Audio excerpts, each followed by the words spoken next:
सुप्रभात विद्यार्थियों, मैं आपकी हिंदी अध्यापिका प्रिय मंजरी जो आपको अविरल पाठमाला में से पाठ 9 हार की जीत के बारे में पढ़ा रही थी।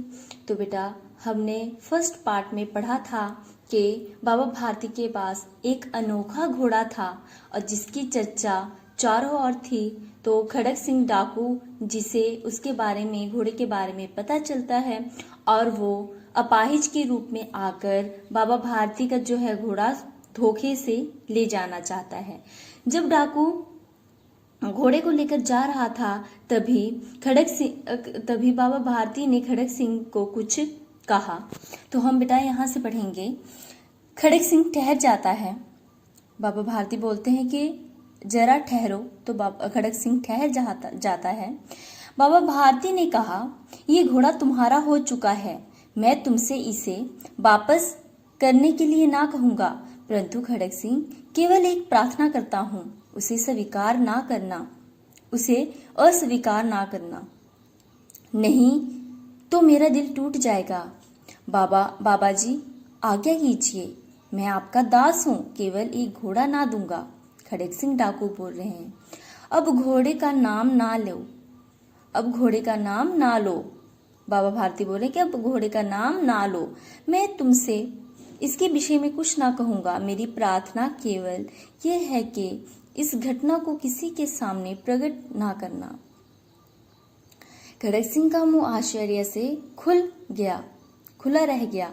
उसका विचार था कि उसे घोड़े को लेकर यहाँ से भागना पड़ेगा, परंतु बाबा भारती ने स्वयं उससे कहा कि इस घटना को किसी के सामने प्रकट ना करना।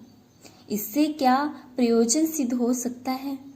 खड़क सिंह ने बहुत सोचा, बहुत सिर मारा, परंतु कुछ समझ ना सका। हार कर उसने अपनी आंखें बाबा भारती के मुख पर गड़ा दी और पूछा, बाबा जी इसमें आपको क्या डर है? बाबा भारती ने उत्तर दिया, लोगों को यदि इस घटना का पता लग गया तो वे किसी दीन दुखी पर विश्वास ना करेंगे। ये कहते कहते उन्होंने सुल्तान की ओर से इस तरह मुंह मोड़ लिया जैसे उनका उससे कभी कोई संबंध ही ना रहा हो। बाबा भारती चले गए, परंतु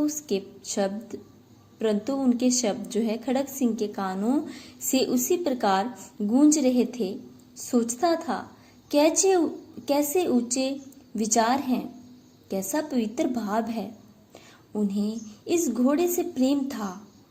इसे देखकर उनका मुख फूल की तरह खिल जाता था। कहते थे, इसके बिना मैं रह ना सकूंगा। इसकी रखवाली में वो कई रात जो है सोए नहीं थे। भजन भक्ति ना कर रखवाली करते रहे, परंतु आज उनके मुख पर दुख की रेखा तक ना दिखाई पड़ती थी।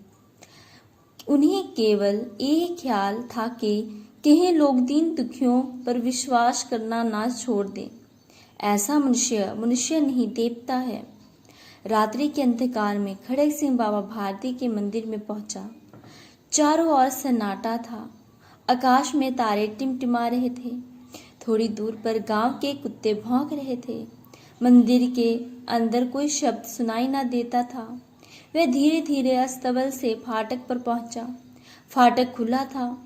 किसी समय वहां बाबा भारती जो है स्वयं लाठी लेकर पहरा देते थे, परंतु आज उन्हें किसी चोरी, किसी डाके का भय ना था।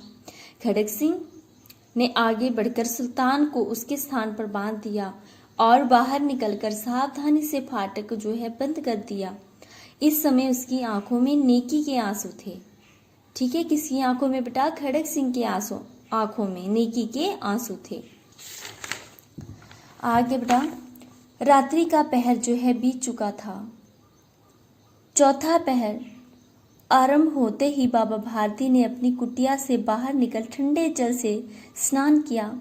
उसके पश्चात इस प्रकार जैसे कोई स्वप्न में चल रहा हो, उसके पांव अस्तबल की ओर चल पड़े, परंतु फाटक पर पहुंचकर उनको अपनी भूल प्रतीत हुई।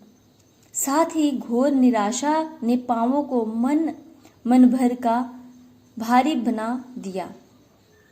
वे वहीं रुक गए।